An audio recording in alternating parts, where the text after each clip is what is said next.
The air was thick with the smell of sizzling burgers and the tang of barbecue sauce, a sweet, smoky perfume that always seemed to signal home.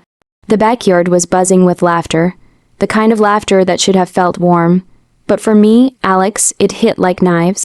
I had been looking forward to this family BBQ all week, imagining long conversations with Grandpa, playful teasing with cousins, and maybe, just maybe, a small moment where I wasn't invisible. But that wasn't the way things ever worked. Ethan, my younger brother by 2 years, was the golden child. Everyone's favorite, the one who could do no wrong. The way he smiled, people assumed charm. The way he talked, they called charisma. And today, under the glaring summer sun, he shone brighter than ever. I could see it in Mom's eyes as she fussed over him, adjusting his collar, even though it didn't need adjusting. I could hear it in Dad's chuckle, the one reserved only for Ethan's little jokes, and I could feel it in the pit of my stomach, a slow, smoldering mix of envy and dread.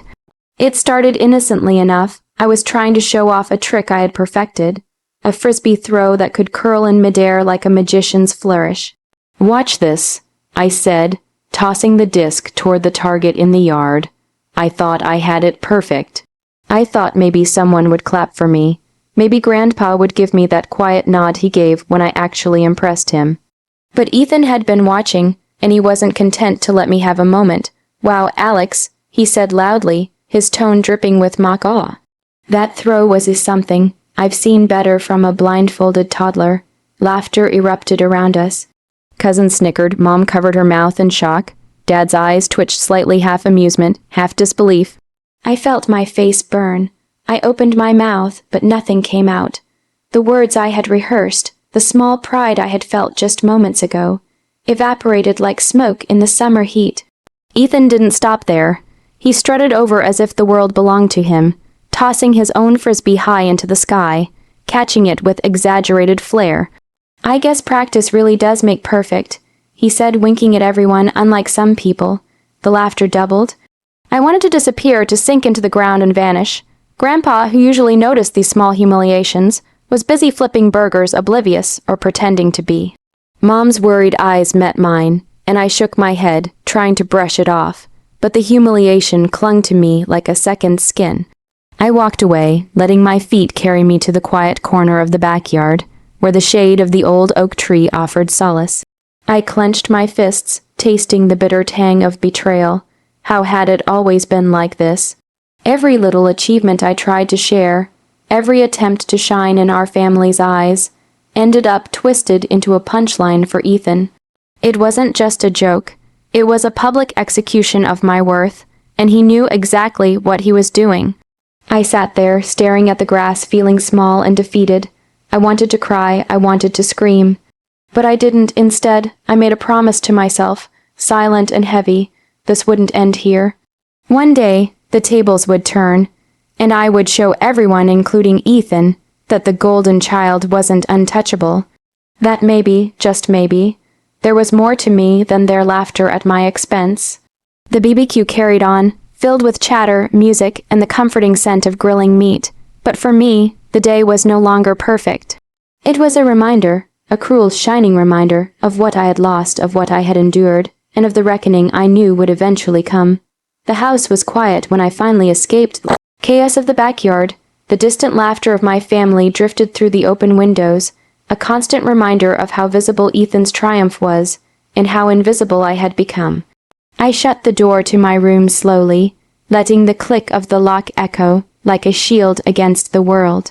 Inside, the walls felt suffocating, yet safe. Here, no one could twist my words or turn my small successes into a public spectacle. I sank onto the edge of my bed and pulled out my phone, almost automatically scrolling through old messages and photos. At first, I tried to distract myself, funny memes, group chats, but then I saw it. One of the private messages I had sent Ethan weeks ago, full of personal thoughts, fears, and small confessions I had trusted him with. And there it was, plastered across the family group chat, twisted into some mockery that had everyone laughing at me. I felt like I had been punched in the stomach. Betrayal isn't just hurt. It's fire running through your veins, and anger that doesn't burn out. Ethan had known how much I had trusted him. He had deliberately weaponized that trust, turning my own words into ammunition against me. I leaned back against the wall, staring at the ceiling, the white paint swimming in front of my eyes.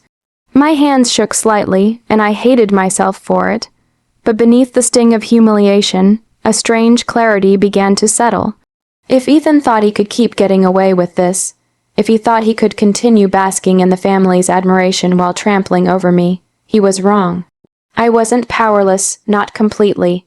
I started replaying the BBQ in my mind, not just the public laughter, but the small things Ethan did to manipulate the room. How he nudged Mom into laughing at his jokes while ignoring mine. How he positioned himself so that Grandpa's attention always shifted to him. How he whispered just loud enough to distort my words. He had a method, a strategy, and for the first time, I realized I needed one too. But revenge isn't something you rush, it's something you craft, piece by piece, until the timing is perfect. I began taking mental notes, the lies Ethan told to elevate himself, the exaggerations he made to impress our cousins, the moments where his arrogance slipped just enough to be caught. It wasn't about yelling or confrontation. It was about setting the stage and letting truth do the work. I remembered Grandpa's quiet eyes at the BBQ, the ones that seemed to see everything but said nothing. If anyone could dismantle Ethan without me saying a word, it would be him. My role, I realized, was to orchestrate the right circumstances, to let Ethan's ego build just enough before it collapsed under its own weight. A plan began to form, not fully yet, but enough to give me a sense of control I hadn't felt all day. I would be patient. I would wait for the right moment, the right audience. And when the time came, everyone would see Ethan for what he truly was. Not the golden child, but a boy hiding behind jokes, lies, and borrowed charm. I clenched my fists again, this time not from pain, but from determination. The fire inside me had shifted. It wasn't just rage anymore. It was focus. The kind of focus that turns humiliation into strategy, weakness into power, and betrayal into the kind of sweet revenge that leaves a mark not just on the target, but on everyone watching. Tonight, I would lie awake, plotting, remembering, sharpening my thoughts. Tomorrow, I would start subtly. Ethan may have won the day at the BBQ, but the game had only just begun. And when it ended, the laughter would finally be on my side. The days after the BBQ passed in a blur, but I didn't move on. I watched, I listened. I cataloged every little flaw, every slip, every lie Ethan told when he thought no one was paying attention. Revenge, I realized, isn't a single act, it's an art, and right now, I was learning the brushstrokes. I started small. I observed the way Ethan exaggerated his stories to impress our cousins, the way he subtly undermined Mom when she tried to praise me, the way he smirked after planting tiny seeds of doubt in everyone's mind. Each instance was a thread I could pull, a small crack I could widen. The plan wasn't about confrontation, it was about orchestration. Let him set himself up and then guide the moment when he would fall on his own. I also started collecting evidence. Not in a paranoid way, but methodically. Photos of him sneaking snacks after telling everyone he was on a diet, text messages where he boasted about sabotaging my school projects, moments where he mocked our relatives behind their backs. I didn't need to confront him, I just needed the truth to exist, ready for the right stage. Then I found my first opportunity, another family gathering, smaller but intimate. I offered to help Grandpa with the preparations, knowing Ethan would be nearby, showing off his helpfulness for attention.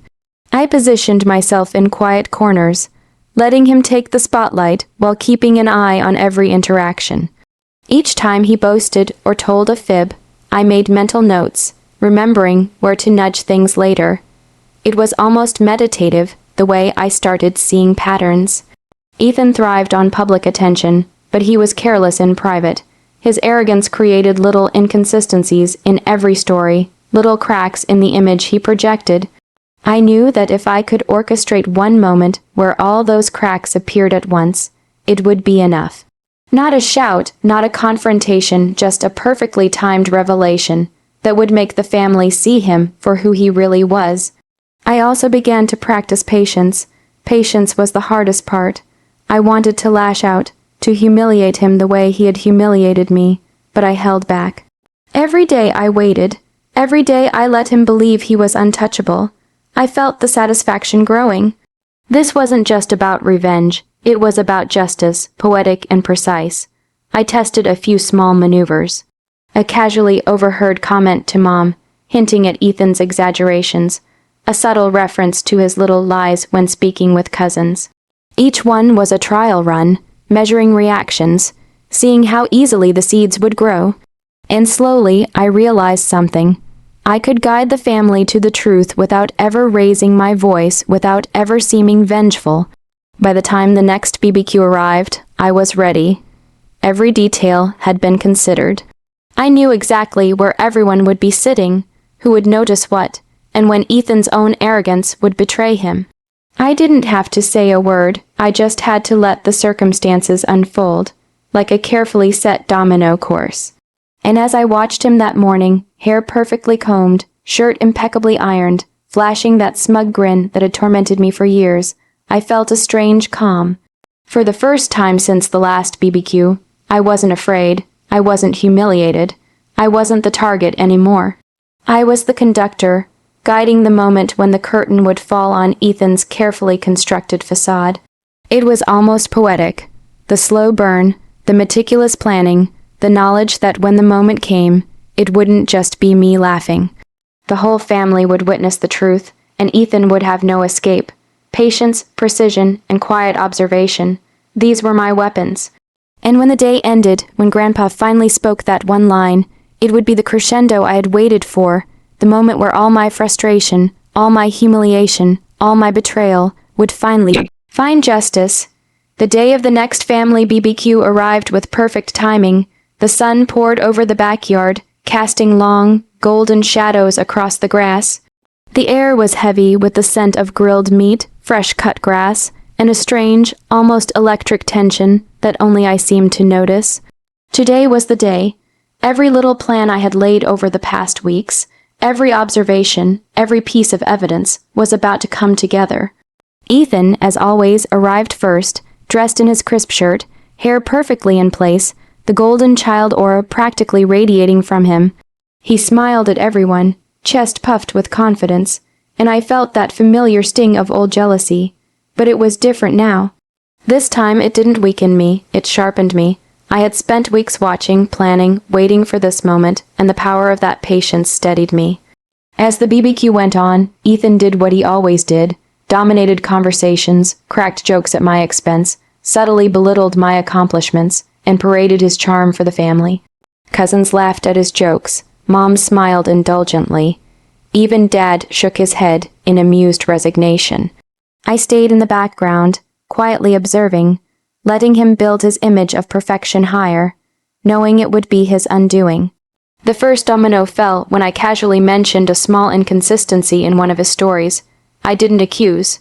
I didn't confront. I simply asked a question gently in front of a few relatives. Wait, I thought you said you finished that project last month. Didn't it actually take longer? Ethan froze for a split second, that micro-expression of panic flickering across his face, then recovered with a nervous laugh. But I had seen the crack. Other small observations followed.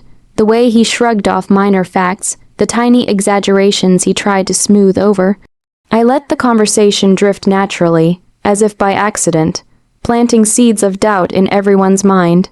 And then Grandpa spoke. He had been quiet all day, flipping burgers and watching from the corner, his eyes sharper than anyone else's. When Ethan made another boast, this time about a leadership award he had supposedly won at school, Grandpa leaned on his cane, looked him straight in the eye, and said in that calm, deliberate tone, that silenced everything else. Funny, I thought leadership meant helping others, not making them look small. The words hung in the air like a storm cloud. Laughter didn't erupt immediately. There was a stunned pause, the kind that freezes a room. Ethan's confident smile faltered. The family looked at him and then at me. They saw the smirk fade, the slight trembling of his hands, the sweat forming on his brow as realization dawned. It was beautiful in its simplicity. Grandpa hadn't yelled, hadn't attacked, hadn't called me vindictive. He had spoken the truth, one carefully measured line, that cut through the arrogance Ethan, had built over the years. And in that moment, everything shifted. The laughter that followed wasn't cruel. It was cathartic. The cousins teased Ethan gently, pointing out other little exaggerations. Mom's eyes softened as she looked at me, and for the first time in years, she seemed to see me not as the quieter sibling, but as someone capable, clever, and patient. Even Dad gave me a small nod, subtle but full of respect. Ethan stumbled through excuses, trying to salvage his image, but the damage was done. Every lie, every manipulated story, every little humiliation he had inflicted on me now reflected back on him. I didn't need to say a word. I simply smiled quietly, feeling the satisfaction of justice and the release of years of frustration. That evening, as the sun dipped behind the trees and the last embers of the grill glowed, I realized something. Revenge isn't about cruelty. It isn't about shouting louder or hitting harder. Sometimes it's about patience, observation, and letting truth unfold at the perfect moment. Grandpa had delivered it all for me, in one simple, devastating line. And in that quiet triumph, I finally felt free not just from Ethan's shadow, but from the humiliation that had haunted me for years. The golden child had been dethroned, and the world, just for a moment, was finally balanced again.